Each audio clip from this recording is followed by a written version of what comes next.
Welcome everyone to Heritage Christian Centre for our online service. We're so excited that you've joined us. And if this is the first time that you've tuned in, welcome. Please comment below or send us an email. We have our pastoral team ready and excited to connect with you so that you feel part of our Heritage family. We're living in a time unlike any other, and it's our chance to share the truth of the cross and the hope that Jesus brings.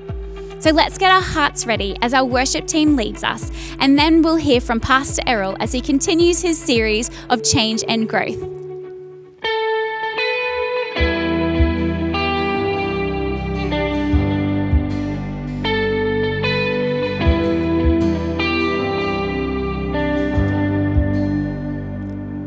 The weapon may be formed, but it won't prosper. When the darkness falls, it won't prevail. 'Cause the God I serve knows only how to triumph. My God will never fail. Oh, my God will never fail. I'm gonna see a victory. I'm gonna see a victory. For the battle belongs to you, Lord. I'm gonna see a victory. I'm gonna see a victory. For the battle belongs to you, Lord.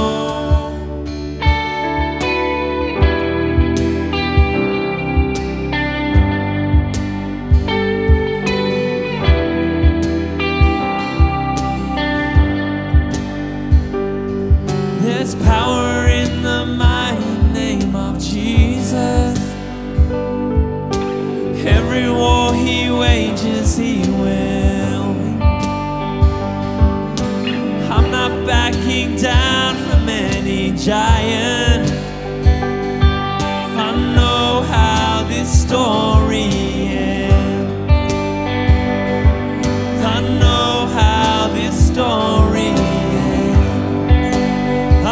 gonna see a victory. I'm gonna see a victory. For the battle belongs to you, Lord. I'm gonna see a victory. I'm gonna see a victory. For the battle belongs to you, Lord.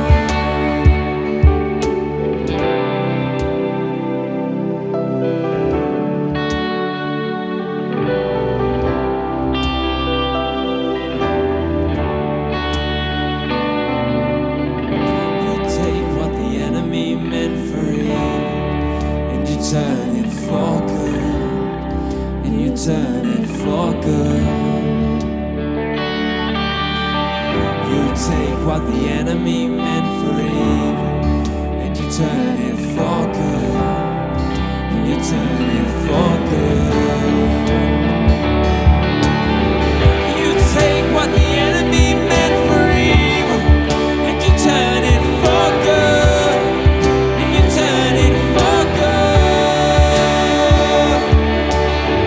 You take what the enemy meant for evil, and you turn it for good, and you turn it for good. I'm gonna see a victory. I'm gonna see a victory. For the battle belongs to you, Lord. I'm gonna see a victory. I'm gonna see a victory. For the battle belongs to you, Lord. You take what the enemy meant for evil, and you turn it for good, and you turn it for good. You take what the enemy meant for evil, and you turn it for good, and you turn it for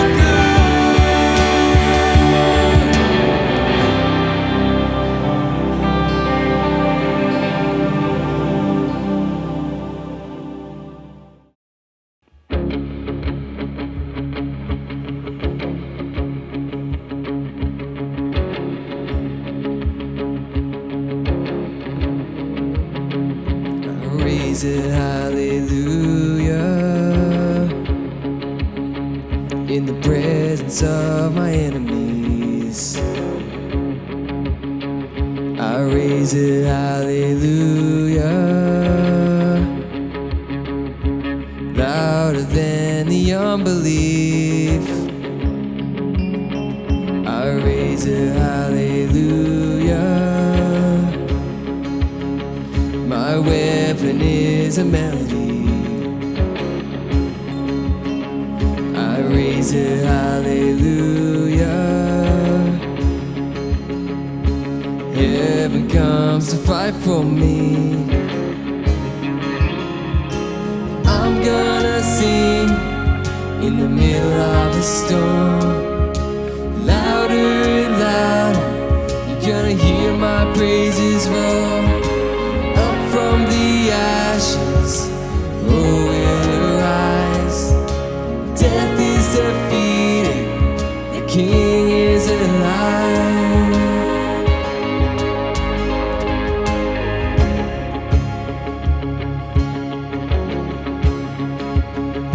I raise it, hallelujah,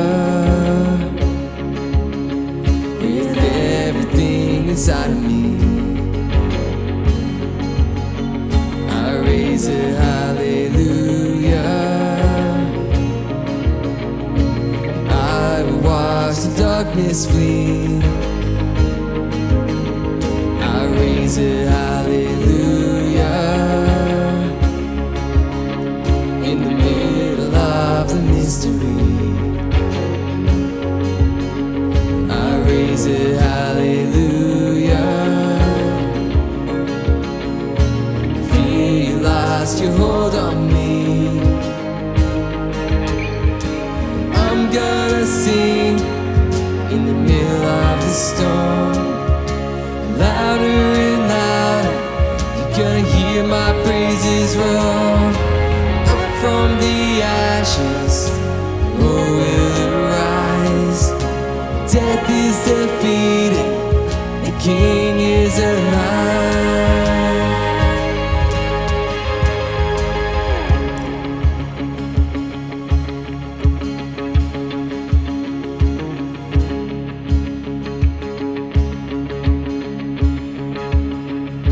Sing a little louder. Sing a little louder. Sing a little louder. Sing a little louder. Sing a little louder. Sing a little louder. Sing a little louder. Sing a little louder. Sing a little louder. In the presence of my enemies. Sing a little louder. Louder than the unbelief. Sing a little louder. My weapon is a melody. Sing a little louder. Heaven comes to fight for me. Sing a little louder. In the presence of my enemies. Sing a little louder. Louder than the unbelief. Sing a little louder. My weapon is a melody. Sing a little louder. Heaven comes to fight for me. Sing a little louder. I'm gonna sing in the middle of the storm. Louder and louder, you're gonna hear my praises roar. Up from the ashes, oh, will arise. Death is defeated, the King is alive. I'm gonna sing in the middle of the storm. Louder and louder, you're gonna hear my praises roar. Up from the ashes, oh, will arise. Death is defeated, the King is alive. I raise a hallelujah. I raise a hallelujah. I raise a hallelujah. I raise a hallelujah.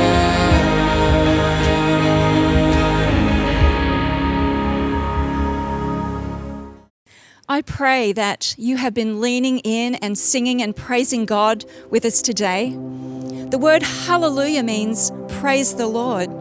So right now in our homes and in the midst of our circumstances and challenges of life, we are raising a hallelujah.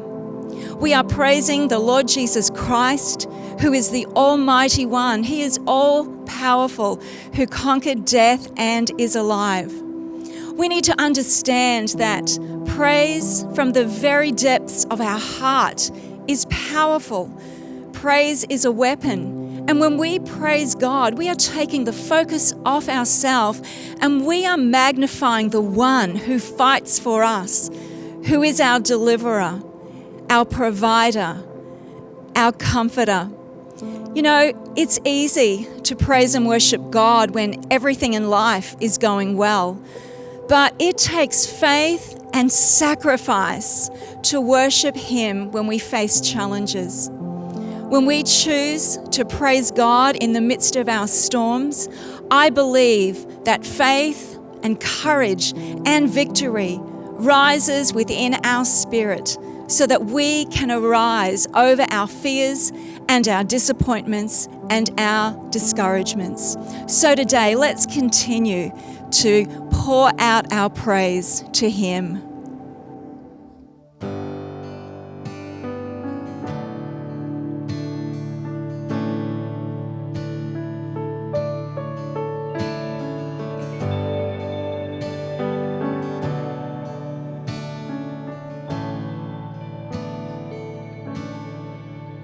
You give life, you are love, you bring light to the darkness, you give hope, you restore every heart that is broken.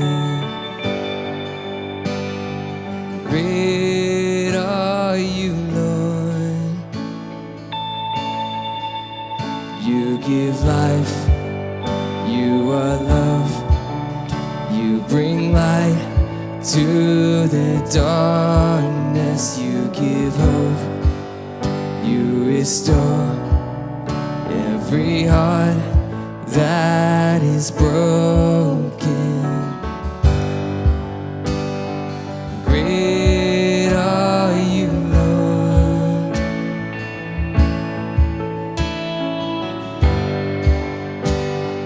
Great are you, Lord.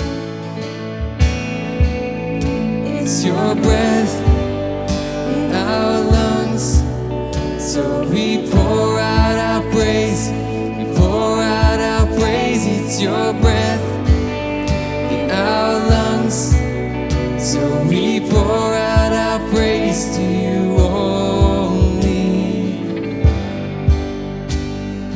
Great are you, Lord. You give life, you are love.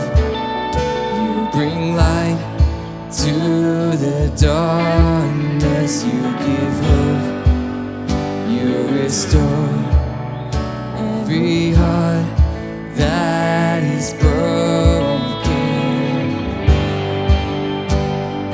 Great are you, Lord.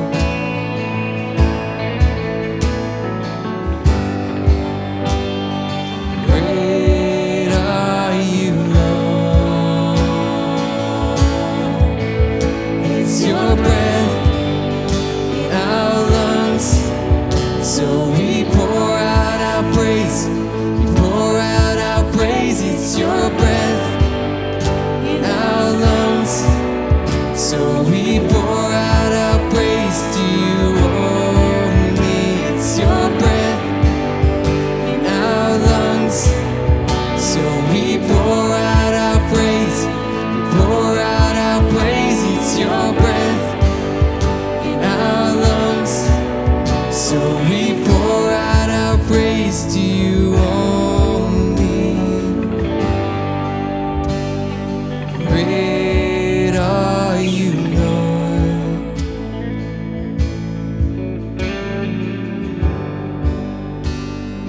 Great are you, Lord.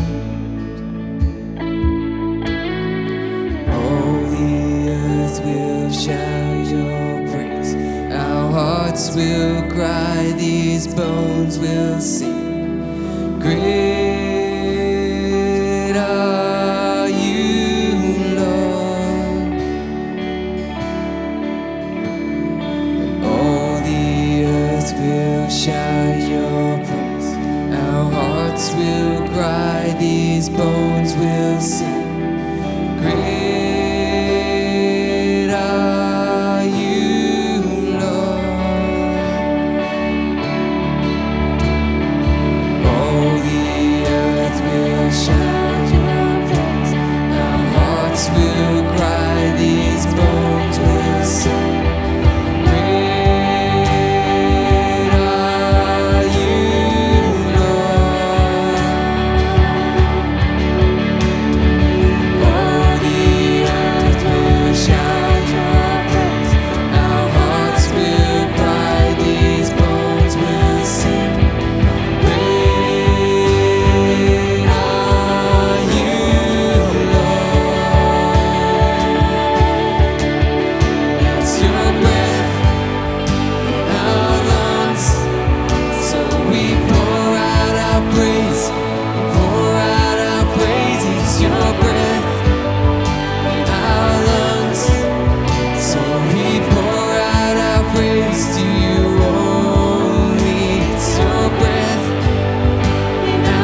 hearts will cry, these bones will sing. Great are you, Lord. All the earth will shout your praise. Our hearts will cry, these bones will sing. Great are you, Lord. It's your breath in our lungs, so we pour out our praise. Pour out our praise. It's your breath in our lungs, so we pour out our praise to you only. Great are you, Lord.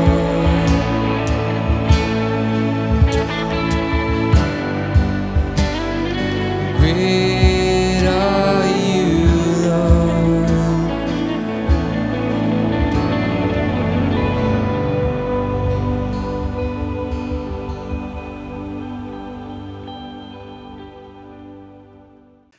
Good morning, church. Great to see you guys here. It's wonderful to gather again like this.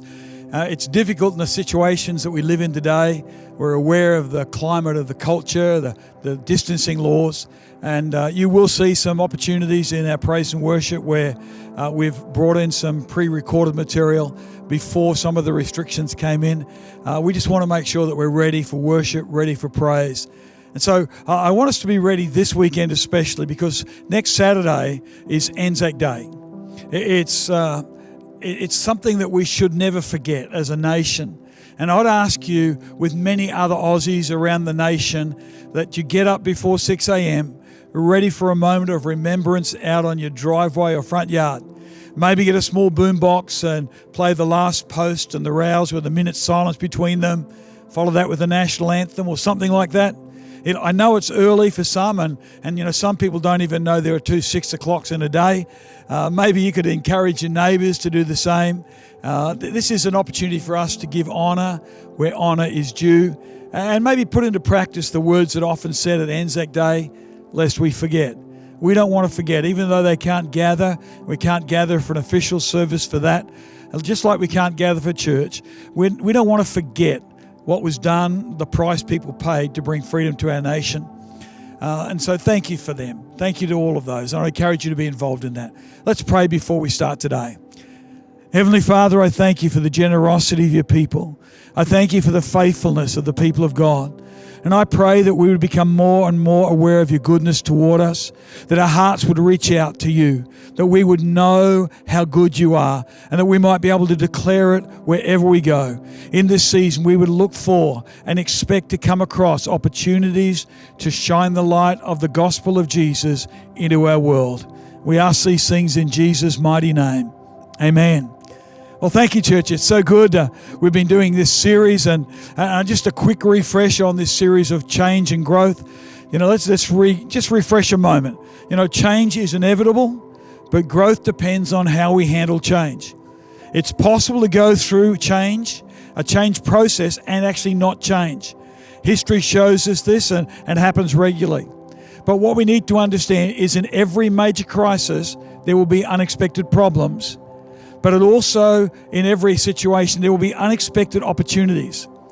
We have more and different problems than we did 3 months ago, but there are more and different opportunities than we had 3 months ago.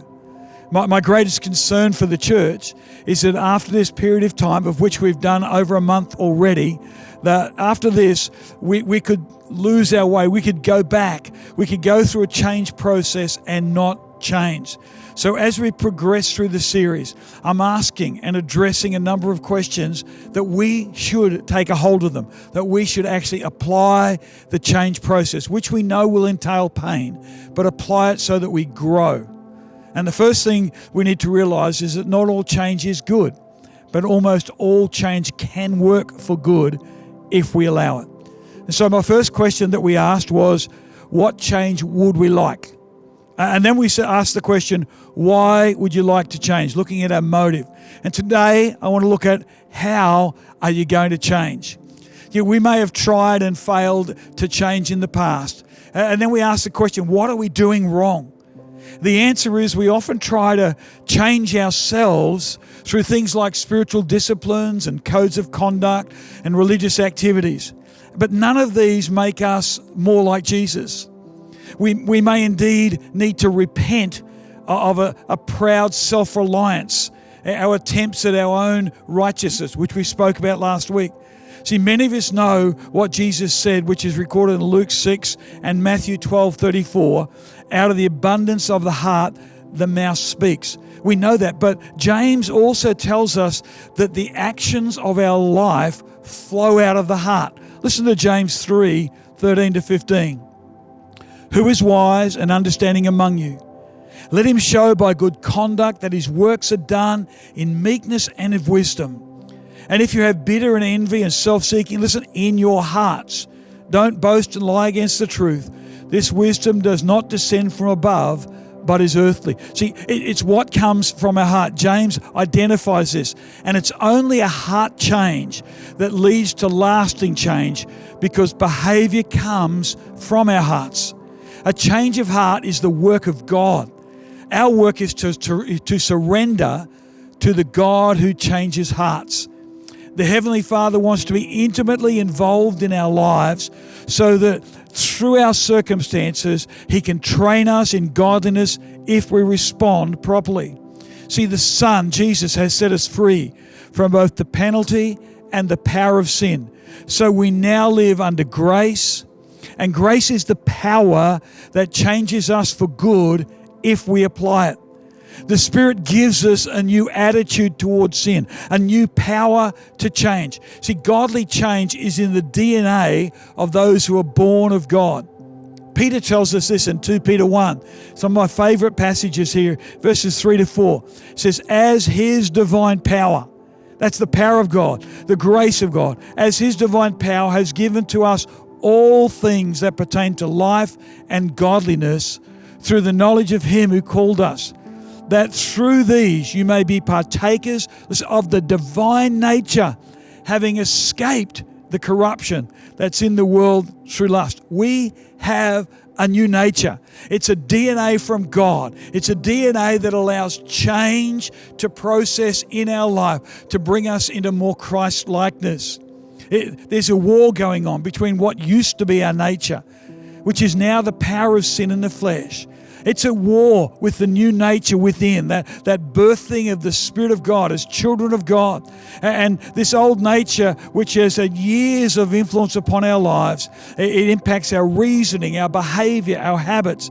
It's the power of grace working through our new nature that progressively transforms us so that our behaviors increasingly flow from this new nature.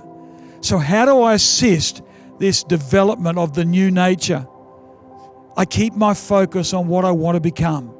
I keep looking unto Jesus. See, the old saying is true. What you focus on, you become. In 2 Corinthians, Paul says this in chapter 3, verses 17 and 18. Now the Lord is the Spirit, and where the Spirit of the Lord is, there is liberty. But we all, with unveiled face, beholding as in a mirror the glory of the Lord, are being changed from glory to glory, even as by the Spirit of the Lord. See, a couple of keys there. One is from glory to glory. When we give our life to Christ, we have the glory of God. It's not like you get half full. There's this glory of God that develops and shines, and the more we allow God to shine through us, the more the glory is revealed. We never get beyond what brought us to this glory. We never get beyond the gospel in our Christian life. We never get beyond it to something more advanced. See, I come across people regularly and they speak of the deep truths of the Bible. They often speak like it's some mystical revelation of a doctrinal truth or a revelation of end times or something that others don't see. But most times it's just pride. They use it to distinguish and lift themselves up like they have some greater revelation of textual meaning above others. See, that's a concern to me. If, however, when people speak about the deeper truths, they speak of a greater relational intimacy with God. They speak about their utter dependence upon Him. If there's an increased humility in their life, they're no more special than anybody else. If that's the way they speak, then maybe they have got a deeper revelation. It's not a pride thing. It's actually a thing that produces humility. A deeper revelation from God produces humility in our life. In fact, it points us more and more, and it points people more and more away from us and to Jesus. See, the gospel is not the first step in a stairway of truths. Rather, the gospel is the center, the hub of the wheel. And everything flows from that center of the gospel. If it's not God so loved, then it's not God. Listen, if it doesn't contain, if it's not founded, if it doesn't flow out of God so loved, it's not an ABC. Christianity is bigger than that. Christianity is not this progressive thing. It is a growth in every area of our life to know Him more and more. That's what the gospel does. In 2 Corinthians 3, Paul says in verse 17 and 18, where the Spirit of the Lord is, there is liberty. But we all with unveiled face. I want to look at this thought, unveiled face, in the passage we've just read. See, the journey from glory to glory grows as we see the liberty we have in Jesus. It's in that place of liberty, that place of security and freedom from sin, that we become more and more transparent in our relationship with the Lord. It's not like He doesn't already know all our weaknesses, our failings, our sin, our habits. It's not like He doesn't know them. It's about us becoming more and more honest with ourselves toward Him and in His presence. Paul's deepest revelations are of himself and in the presence of the Lord. Yeah, he said we have this treasure in earthen vessels. Listen to this, Romans 7. Listen to it. Verse 23, 25. I see another law, revelation. I perceive another law in my members. This power of sin in the flesh he's talking about. This other law warring against the law of my mind and bringing me into captivity to the law of sin, which is in my members. O wretched man that I am, who will deliver me from this body of death? I thank God through Jesus Christ our Lord. So then with the mind I serve the law of God, but with the flesh the law of sin. O wretched man that I am, he says. This revelation of who He is. And that revelation doesn't produce a demeaning of who He is. It's a revelation. We're not justified by the gospel and then sanctified by some obedience. The gospel is. The good news that Jesus did it is the only way we grow, the whole way we grow. That's why Paul could say, "O wretched man," and still say, "Thank you, Jesus." He talks to the Galatian church, which seems to have lost that mindset in Galatians 3, verses 1 to 3. Foolish Galatians. Who has bewitched you? In other words, who has deceived you to get control? Who has tried to swindle you? Who has tried to get manipulative power over you and your thinking? Who has bewitched you that you should not obey the truth? Before whose eyes, listen, Jesus Christ was clearly portrayed among you as crucified. The gospel. Who has taken you away from the gospel? And he asked the question, this only I want to learn from you. Did you receive the Spirit by the works of the law or by the hearing of faith? Are you so foolish, having begun in the Spirit? Are you now being made perfect by the flesh? Paul says it's not the gospel plus. It's the gospel. The gospel, the gospel. Our main problem then in the Christian life is that we don't have this deep revelation of the implications of the gospel, the good news of Jesus. This is not a doctrinal thing. See, we tend to get the gospel and our Christian life and make a list of parts. I remember going to school, I think it was grade 11. We dissected a cane toad. We found out where the lungs were, the heart was. We saw how it worked. We saw how the intestinal, we saw the muscles and the sinews. And at the end of it, we could understand a cane toad, but it was dead. See, sometimes people dissect the gospel so theologically and so practically in the natural sense, they miss that it's the living gospel that brings life. It's the living gospel, not the dissection of the gospel. It's the whole, not A, B, C, but the hub of the wheel. Everything flows from that. It's the life that produces it. You can have everything in the right place, but it can still be dead. The gospel is about life. So the key to continual and deeper spiritual renewal and revival is the continual rediscovery of the living gospel as it relates to us. Listen to Paul again in 1 Timothy 1, 14, 15. And the grace of the Lord was exceedingly abundant with faith and love which are in Christ Jesus. This is a faithful saying and worthy of all acceptance, that Christ Jesus came into the world to save sinners, of whom I am chief. Listen, the gospel, Christ Jesus came into the world. And no lack of transparency. Paul says, I am chief. I'm a chief of sinners. Paul's transparency of himself with the Lord allowed him to see the grace, the abundance that was upon his life, the faith, the love of God. And he saw it more and more clearly. That is the deep revelations. That's what brings us to transformation because of the power of a living gospel. See, the gospel is so powerful when we actually begin to fathom what it means, its depths. It grows in us a true, powerful humility. Someone once said this: the Christian should resemble a fruit tree and not a Christmas tree. So much religion is Christmas tree. It's decorations, works of the flesh. There's something that attracts people to us.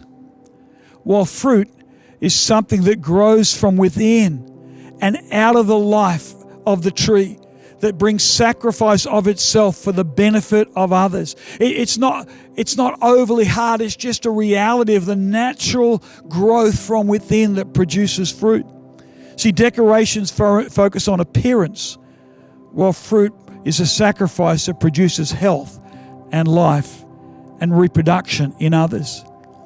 In other words, Christian holiness is not an artificial layer of works on the outside, but a natural process of allowing the gospel to work in us, and we become fruit bearers of the things of God through grace by the power of the Holy Spirit.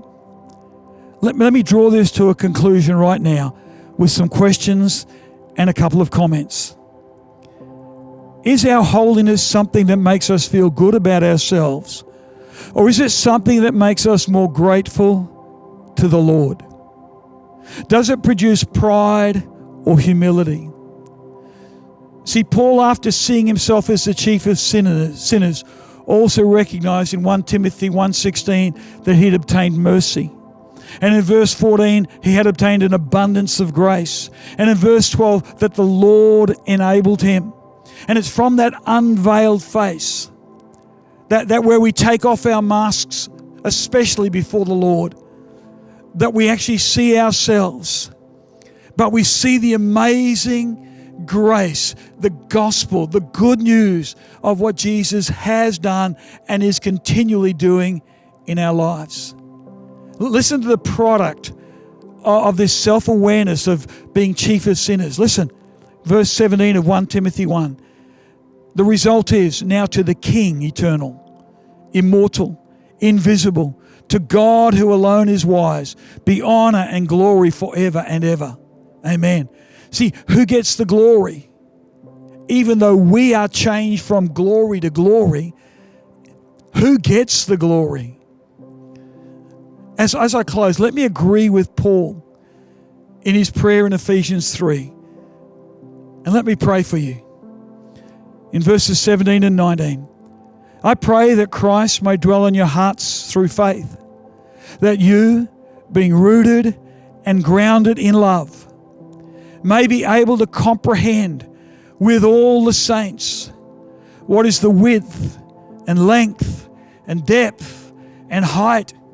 To know the love of Christ, which passes knowledge, that you may be filled with all the fullness of God.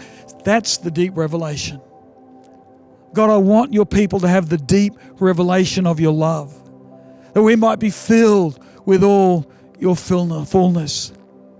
See, we change best and we change most by meditating upon and receiving an ever-increasing revelation of the gospel of God's love, primarily found in the face of Jesus our Lord. Amen. Father, be with your people today. Let the blessing of the Lord and the revelation of the gospel fill our hearts, our lives, our minds, and our spirits. In Jesus' name, amen. God bless you all. How amazing was that message by Pastor Errol? I loved when he shared that a change of heart is God's work, and our work is to surrender to a God who changes hearts. Also, if you would like to know more about the gospel of Jesus, please contact us.